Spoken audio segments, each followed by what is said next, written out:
평생투자 파트너 유튜브 시청을 진심으로 감사드립니다. 주식 관련한 상담을 원하시는 구독자 분들께서는 현재 화면 상단에 표시되는 무료 종목 상담 신청하기를 터치하셔서 성함과 연락처를 남겨주시면 상담 도와드리도록 하겠습니다. 감사합니다. 네, 안녕하세요. 평생투자 파트너입니다.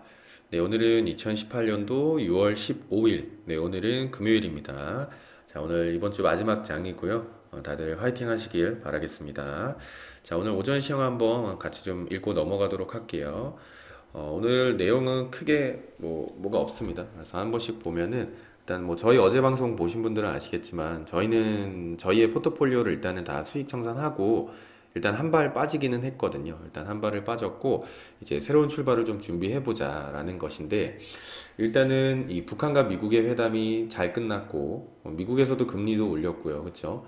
유럽은 양적 완화를 올해까지만 이제 하기로 했고, 지방선거도 끝나고 선물 옵션 동시 이제 만기도 끝나 버렸습니다. 그러니까 뭔가 이 이슈들이 다 끝나니까 뭔가 오전에 저희가 회의를 할 때는 뭔가 조금 허무하고 좀 공허한 기분이 든다라는 것이었고, 재밌는 뉴스가 없다라는 거예요. 재밌는 뉴스도 없고, 주식 투자를 지금 하고 계신 분들의 어떤 시장 참여자들은 지금은 좀 어떤 기분일까 좀 궁금하기도 합니다. 궁금하기도 하고. 그래서 왜 이런 허무함이 느껴질까 좀 고민을 한번 해보면, 뭔가 새로운 무언가를 기다리고는 있는데 그게 잘 보이지 않아서인지, 새로운 출발을 해야 하는데 과연 새로운 주도주들을 만들 어떤 새로운 모멘텀은 무엇일까 라는 것도 좀 궁금해지는 시기인 것 같고요.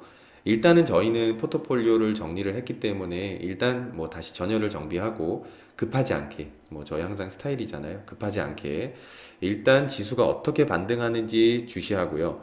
매일의 거래량과 지수 그 자체에 집중하는 것밖에는 지금은 할 수 있는 게 없습니다. 그래서 매일의 거래량과 지수 그 자체에 집중하자. 어떤 가벼운 뉴스들에 휘둘리지 말자라는 거고요. 그냥 시장 그 자체를 추종하자라는 것입니다. 그래서 좋은 실적을 만드는 회사를 찾고 또 좋은 수급도 붙어주는 만드는 회사를 찾으면은 그게 주식시장에서는 좀 최선이지 않을까. 정답은 없지만 그래도 최선이지 않을까라고 생각을 합니다. 자, 오늘 하루 다 화이팅 하시고요. 자, 그래서 오전 시황은 큰 내용은 없습니다. 그냥 저희의 어떤 기분을 한번 좀 말씀을 드린 것 같고요. 자, 오전 시황 여기서 이제 마치도록 하고, 이제 오늘 이제 진행해 볼 책의 내용은요. 지금 이제 캔들 차트 이제 바이블 하고 있는 겁니다. 캔들 차트 바이블 그 스티브 니슨의 도서죠. 그래서 많은 분들이 제 방송을 보시면서 좀 헷갈리실 수 있으시니까 한 번 더 설명을 드리자면은, 저는 이제 어떤 책의 내용을 부풀리거나 각색하거나 그렇게 해서 방송을 하는 게 아니고요. 책에 있는 내용을 그대로 이제 가져와서 좀 좋은 내용은 좀 좋은 구조를 좀 같이 읽어 드리기도 하고, 그리고 실제 사례도 같이 한번 있는 그대로 한번 보면서 책의 내용을 한번 더 읽어 드린다라고 이제 봐주시면 좋을 것 같습니다. 아무래도 많은 분들이 이제 책을 읽으실 시간도 좀 많이 바쁘시니까 없기도 하기 때문에 그걸 그냥 대신 해드린다라고 받아들여 주시면 좋을 것 같습니다. 자, 책의 내용 한번 좀 늘 했던 것처럼 보도록 할게요. 자, 오늘 한번 좀 진행해 볼 내용은요. 책의 내용은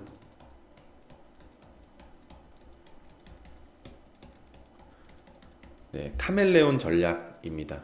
부제는 적의 상황이 나의 승리를 좌우한다라는 부제목이 있습니다. 자, 내용을 한번 좀 보도록 할게요. 이 처음 거래를 시작할 때 우리는 시장이 어떻게 움직일 것이라는 기대를 갖고 있습니다.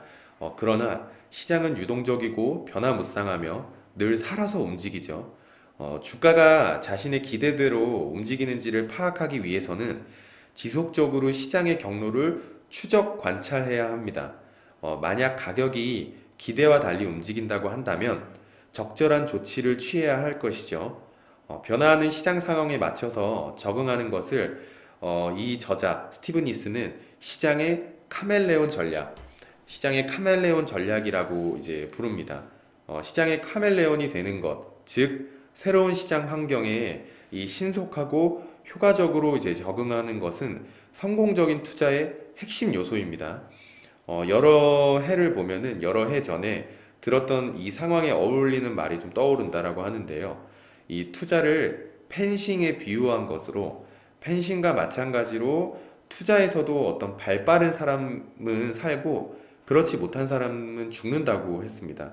좀, 좀 표현이 좀 잔인했죠. 좀 너무 강했고 이 시장의 카멜레온이 된다는 것은 신속하게 시장에 적응해서 살아남고 그럼으로써 거래를 할 수 있는 또 하루를 번다라는 것입니다.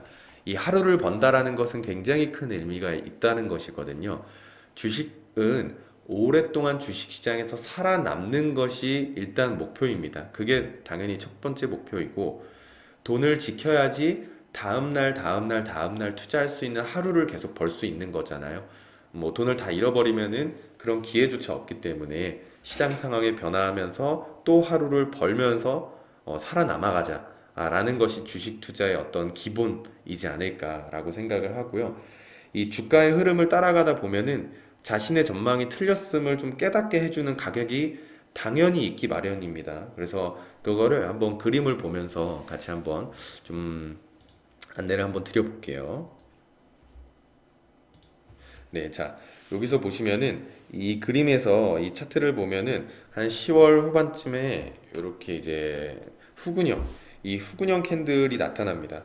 따라서 이 시장에 대한 전망을 약세장으로 바꾸게 되는 것이죠. 그러니까 주가가 여기서 이렇게 하락을 하고 다시 한 번 더 상승 추세로 이어지는데 이쪽 부분에서 후근형이 바로 나와버리니까 다시 한 번 더 약세장으로 이 시장에 대한 전망을 다시 바꿔버리는 겁니다. 그래서 기술적 요인을 좀 종합해 볼 때요.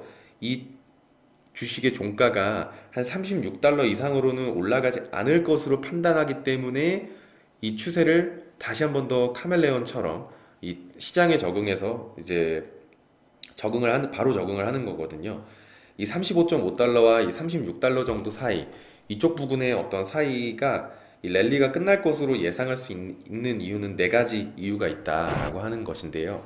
좀 하나씩 보면은, 자, 이쪽 부분에서 이 후근형 캔들 패턴의 고점이 일단 1차적인 저항 영역이 될 것이고요.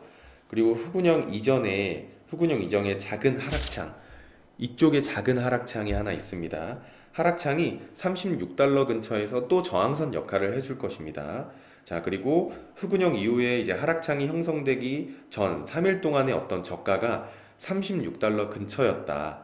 과거의 지지선이 저항선이 되는 어떤 극성 변화 원칙에 따라서 36달러의 지지선이 이 저항선이 될 것이다 라는 것입니다. 이쪽 부분이 되겠죠.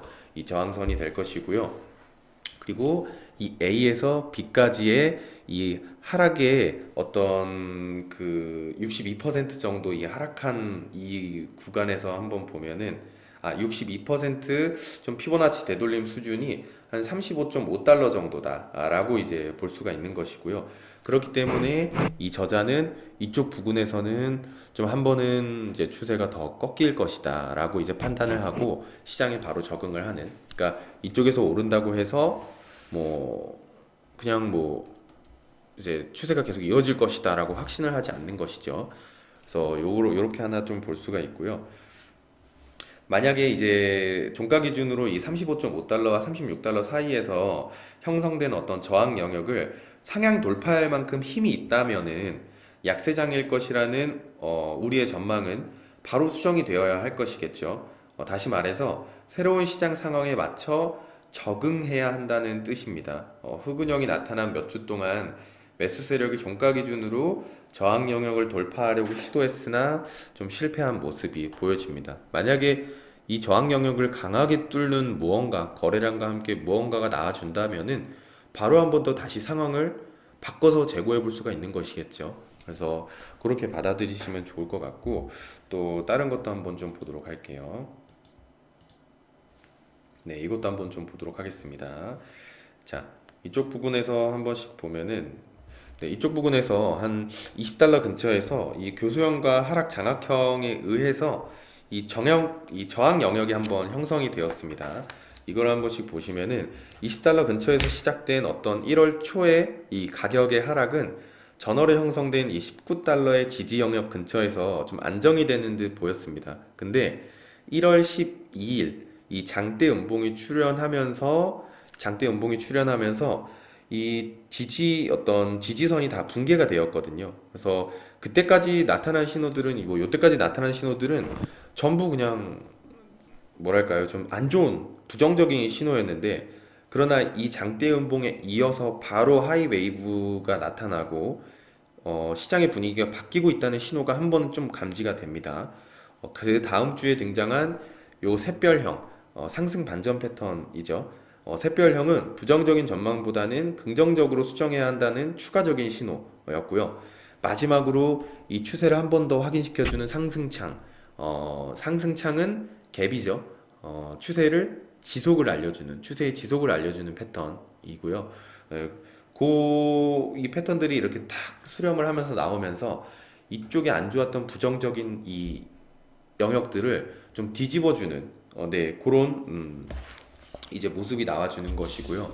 그러니까 요게 뭐 이렇게 하락한다고 해서 계속 하락하는 거는 아니잖아요. 항상 이렇게 추세 전환의 어떤 뭔가를 좀 보면서 카멜레온처럼 시장에 적응을 하는 것이 그나마 좀 효율적이고 괜찮다라는 것이고요. 요거는 이제 전형적인 예시고 그냥 실제 사례 그냥 하나 정도만 좀 보고 좀 넘어가도록 할게요.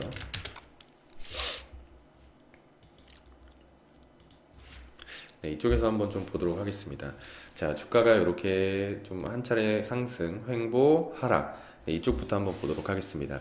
이 하락하는 와중에 여기서 이제 상승 장악형 캔들 패턴이 나오면서 한번 이제 바닥을 잡아주는 모습이 나와주고, 이 이제 상승 장악형 캔들의 어떤 이 저점 라인이, 이 저가 라인이 이제 지지 라인이 되는 것이겠죠. 그래서 한 번씩 한번 보도록 할게요. 참 다행히도 이 장악형 다음에 단기적인 상승은 보였으나 이쪽 어떤 저항 영역을 뚫지 못하고 다시 한 번 더 맞고 떨어지는, 네, 이런 모습을 볼 수가 있고요. 자, 떨어지는 와중에 여기 이제 도치형 캔들이 나오죠. 이 추세를 조금 이제 멈춰주는 도치형 캔들이 나오고, 이틀 한 3일 뒤에 이 상승 장악형 캔들 패턴이 한 번 더 나오면서 주가가 이제는 좀 추세 전환을 하려나 라는 모습이 나와주고, 주가가 이쯤에서 또 상승 장악형 캔들 패턴 아예 장대 양봉으로 뭐 거래량까지 실려주면서 상승을 해주기 때문에 여기 고점도 잘 뚫고 올라가죠. 그래서 추세가 일단은 이어집니다. 추세가 이어질 때 이쪽부터 이제 한 번씩 보도록 할게요. 자, 추세가 이어지면서 이쪽 부근에서는 이제 좀 후근형에 가까운 캔들 패턴이 하나 나오고요. 그 다음에 이쪽 부근에서는 반격형 캔들 패턴이 나오면서 추세가 이제는 좀 꺾이려나 하는 어떤 암시를 하고, 그 추세를 확인시켜주는 듯 여기서 이제 하락창이 나오면서 추세가 확실히 꺾이는 게 보이는구나 라는 것을 보여주는 이 캔들 차트입니다. 그러니까 요거는 사실 다 했던 내용이잖아요. 근데 요거를 왜 지금 한 번 더 하냐라는 것을 좀 한번 말씀드리면은, 일단 오늘의 핵심은요, 캔들 차트의 패턴을 배우는 것이 아닙니다. 많은 주식 투자자분들이 한 번 정한 포지션에 그 굉장히 큰 확신을 가지고 투자를 하고 있거든요. 근데 주식이라는 것은 항상 내 맘처럼 움직여주는 것도 아니고요. 누군가의 상황을 봐주지도 않습니다. 주식은 항상 대응의 영역이기 때문에 이 카멜레온처럼 시장의 변화에 항상 빠르게 적응을 해야 한다라는 것이거든요. 오늘은 아니었다가도 내일은 맞을 수 있는 게 주식이기 때문이죠. 한 번 정한 포지션에 대한 믿음이 강할 때 일어날 수 있는 엄청난 실수, 단점은 볼 수 있었던 수익을 다시 한 번 더 그냥 잃어버리는 경우가 굉장히 허다합니다. 종목이나 시장의 추세가 한풀 꺾일 것으로 예상이 된다면 포지션을 한 번 청산을 하고 다시 한 번 더 진입할 자리를 찾는 것이 오히려 더 현명하다라는 것입니다. 그러니까 시간으로만 따져봐도 주가가 이렇게 상승을 했고 하락하는데 손절을 하지 못하죠. 이쯤 부근에서도 보통 못 팝니다. 팔지 못하고 그냥 이렇게 쭉 내려가는 것을 이제 그냥 바라보는 거거든요. 근데 이렇게 하면은 기회비용만 따져봐도 기간이 어마어마하게 흘러버린다라는 것이에요. 그래서 한번 이쪽 부근에서 만약에 안 좋은 신호들이 징후들이 나왔으면은 최소 이쪽 부근에서는 그래도 매도하자, 아니면 이쪽 저항 라인을 깼을 때는 최소한 매도해서 조금이라도 수익을 챙기자라는 것입니다. 그래서 일단은 다시 한번 더 진입할 자리를 찾는 것이 현명하다라는 거 다시 한번 말씀드리고, 좀 극단적으로 한번 더 좀 말씀을 드리면은, 오늘은 시장이 엄청 안 좋게 느껴졌더라도 바로 다음날 시장이 추세 전환을 할 수도 있기 때문에 항상 이 시장을 추적하고 관찰하고 연구하면서 카멜레온처럼 시장에 잘 스며 들어가야 합니다. 이런 방식으로 주식 투자를 하게 되신다면은요, 주식시장에서 진짜 퇴출되지는 않고 오랫동안 살아남으실 수는 있습니다. 그러니까 이게 말에 좀 모순이 있을 수 있는 게, 주식은 항상 큰 추세에서 먼저 큰 어떤 흐름을 보는 것도 중요하고 하루하루 추적을 하는 것도 중요합니다. 네, 그게 이제 적절하게 이제 적절하게 조화가 됐을 때 이제 비로소 이제 어느 정도 조금씩 보이게 되는 것이거든요. 그래서 그리고 저희가 항상 말씀드리는 게, 좀 말에 좀 이게 모순이 있을 수 있는 게, 하루하루 추적은 해야 한다, 그러나 하루하루에 일희일비할 필요는 없다라는 것이거든요. 이 말은 그래도 충분히 다들 이해해 주실 거라고 생각을 합니다. 어떤 뜻이 있는지 이해해 주실 거라고 생각을 하고요. 주식시장에서 오랫동안 퇴출되지 않고 살아남는 것이 일단 첫 번째 목표. 수익은 항상 그 다음이라는 것을 생각해 보면은 좋은 하루가 되지 않을까 생각을 합니다. 주식시장에서 오랫동안 살아남잖아요. 근데 웬만해서는 그래도 계좌에 수익이 차곡차곡 쌓입니다. 그래서 퇴출되지 않고 저희 오랫동안 다 같이 주식할 수 있는 투자자가 되었으면 좋겠습니다. 자, 오늘은 여기까지 하고 방송을 마치도록 하고요. 네, 이제 주말 잘 보내시고 저 월요일 날 다시 한번 찾아뵙도록 하겠습니다. 감사합니다.